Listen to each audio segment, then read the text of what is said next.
come out of him losing. There's no doubt about that. If he loses these NBA Finals, it would be a third consecutive NBA Finals loss on his resume. That's devastating.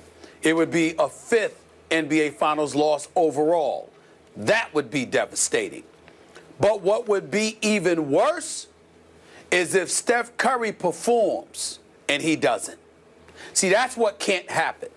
If we sit up there and we see LeBron perform similar to what he did last year with some dominating performances, with the exception of, I think it was Game 4. Yep. Okay? If we see dominating performances, but Kevin Love doesn't step up, and Kyrie Irving doesn't step up, and J.R. Smith's entire game evaporates because he's not hitting jump shots, then it's a little bit different. It's still negative. It's still bad.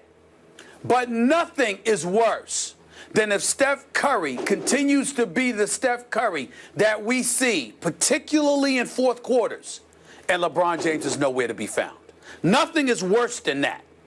But if LeBron James shows up and performs, and we're able to point to Love getting outmatched by a Draymond Green, and Andrew Bogut and Maurice Spates and Draymond Green are rebounding a basketball, and Tristan Thompson and Love are nowhere to be found, or J.R. Smith shoots 31% from the field and 29% from three-point range again, all right, and Kyrie Irving suddenly can't score, then that's different.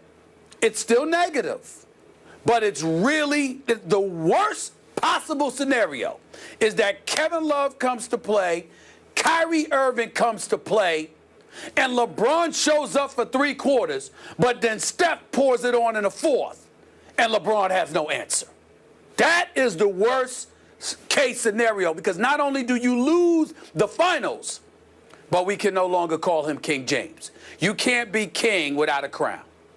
You can't, and you especially can't be the king without a crown if somebody is literally in your face and taking it from you. It'd be one thing if Steph Curry is sitting at home because his team lost, but Steph Curry is on the floor with you. He's the reigning two-time league MVP. You are the one, if you're LeBron, who articulated, eloquently so I might add, the difference between the best player in the world and the most valuable player. You brought that analogy to our attention. You essentially implied that you still believe you're the best in the world, and that just because you didn't win league MVP doesn't mean you're not the best in the world.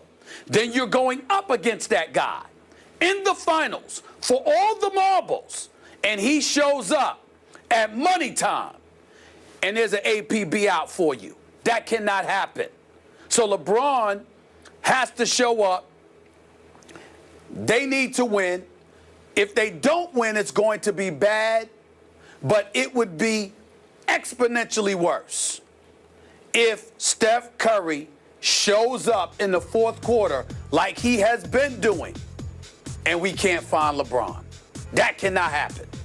Okay, do I hear you saying that it's possible that LeBron could play great in every, let's say it goes 7 and they lose to Golden State at Golden State in Game 7, but LeBron plays big every game, that he does match Steph shot for shot, fourth quarter, clutch time shot for shot, but he loses closely, and we step back and say, you know, that stage was too big for Kevin Love, or maybe even for Kyrie, I don't know, whatever. Or role players, Cleveland's couldn't stand up to Golden State's role players, whatever. That can happen.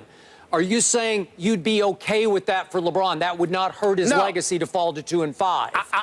I'm saying his legacy is going to be hurt no matter what. But nothing's worse than if you don't perform. Okay. There is layers to which it can really be bad for you. It would be bad no matter what with a loss, but it would be devastating if he doesn't perform and Steph Curry does along the way to a loss. Okay, now let's look at the glasses half full for LeBron. What would you say if they win this as the underdog? Well, what if they, in 6 games, they close out Golden State in Cleveland? then what would you say about LeBron's legacy at 3 and 4? Would you say it's that much better? It would be significantly better if he performed. Yeah. You can't. Listen, Skip, this is basketball. It's not like football or whatever. The quarterback position is obviously different. But there are so many things that come to football that you can look. A running back that doesn't run for 150 yards in a particular game, a receiver that doesn't catch for 150 to 200 yards in a particular game, or whatever the case may be. There's a lot of things, or a lot, a pass rusher that doesn't get but so many sacks. There's a lot of things that enter the equation.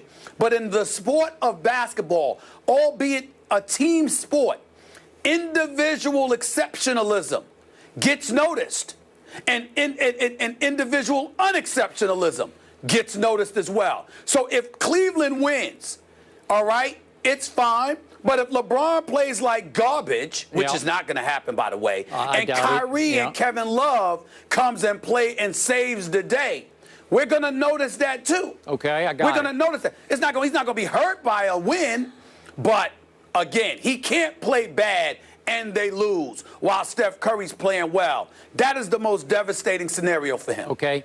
Here's my take on the positive side of this. If LeBron wins and he's the MVP of the finals, to me, and you can say I'm being unfair to say this or hypercritical of LeBron James, I think I'm just being honest. This is my gut feeling. I don't believe that LeBron at this stage of his career, after 13 NBA seasons at age 31, can save his legacy. It's already by Jordan standards. And again, you say it's unfair, but I think from the start, LeBron wanted to be compared to Michael Jordan. That was his goal, was to be better than Michael Jordan. That's when I'm talking about when he came out of high school as the chosen one and chose to wear number 23. My point is, he did have the meltdown 2010 versus Dallas in the finals when they're up 2-1 with home court advantage. And, they flamed out, obviously, and lost 3 straight games and were out of that series. And to me, now I'm looking at it from a Spurs fan's perspective, but I'll never get over Game 6. LeBron melted down at the end of Game 6 of that, 2013 finals in Miami. He had 3 turnovers in the last 3 minutes and 18 seconds of that game, and then he missed what I thought was going to be the last shot of the game to tie, the 3 to tie. And I thought my guys would get the rebound and go the other way and the game would be over. But no, it went, bounded high and long to Bosh, who kicked it to Ray Allen, and I'll never get over that. But my point is, can LeBron undo that legacy, the negative part of his legacy, by beating Golden State? I mean, for me, no. It's indelible. It's already there. I mean, it's clear he can't be 6 for 6 Michael Jordan at this stage of his career. He could help improve his legacy, but he can't redeem it. Let me tell you what problem I have with your analogy there. People are allowed to grow and evolve.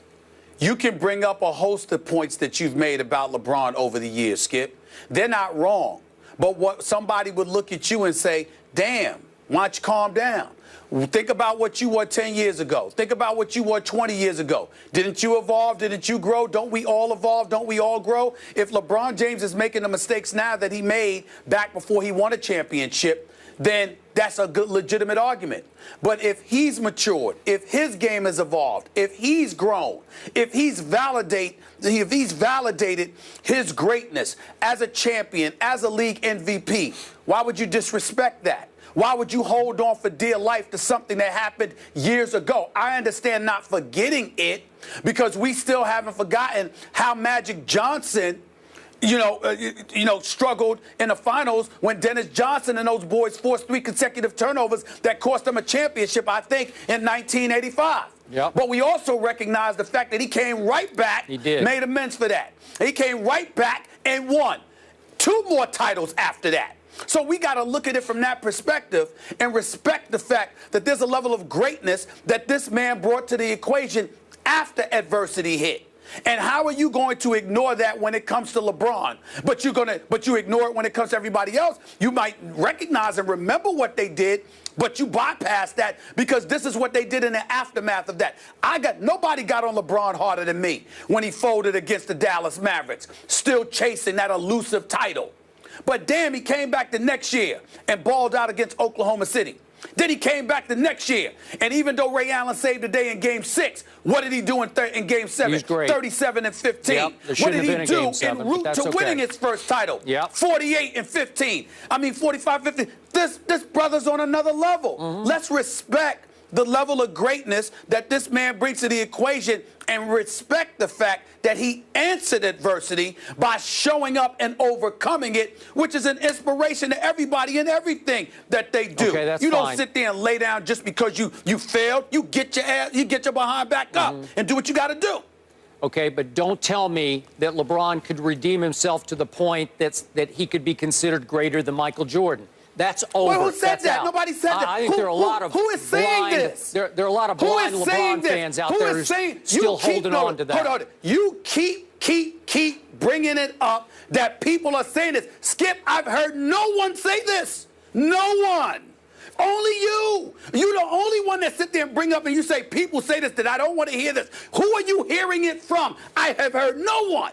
No one. I've covered the NBA for 20 years. I have heard no one say that LeBron James is greater than Michael Jordan. No one. Where is it coming from? That he still would have a chance to redeem himself to the point where you'd step back and say, you know what? He proved over time he had a greater career than Michael. I'm sorry, you can't erase what happened earlier in his career.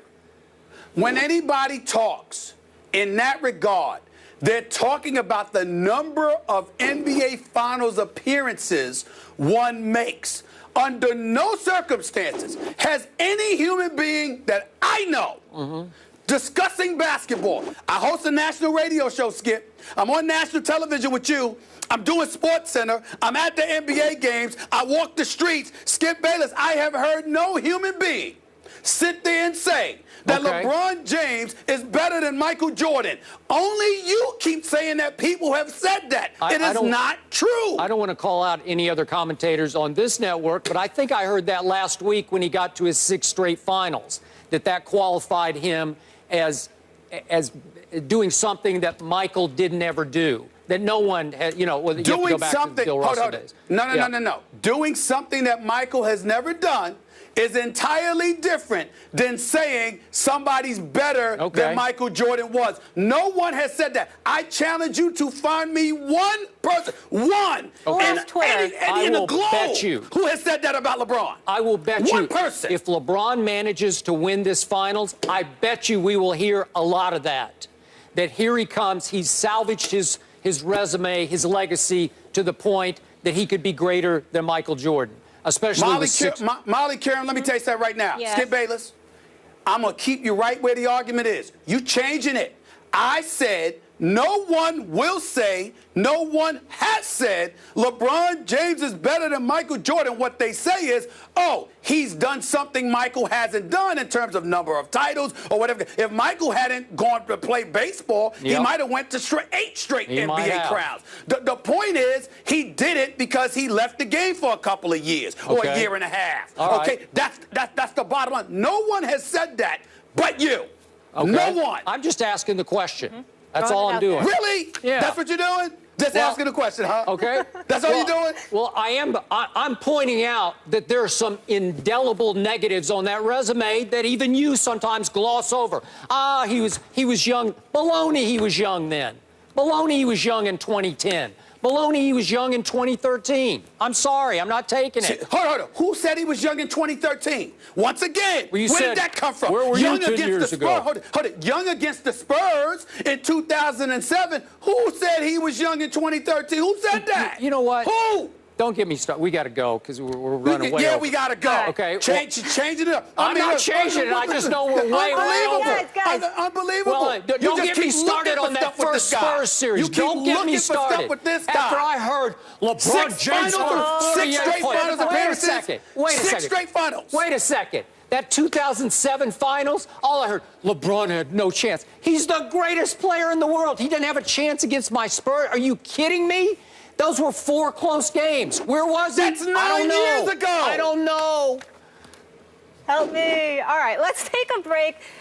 on LeBron and MJ. I was trying to be nice. Focus on LeBron. You're unbelievable. And Tim Legler's here. Tim, come make peace with these guys. The Cavs put on a show from long distances postseason. Will they keep it up against the defending champs? Legs in the house. He'll offer his opinion and calm these two down. First take, just starting.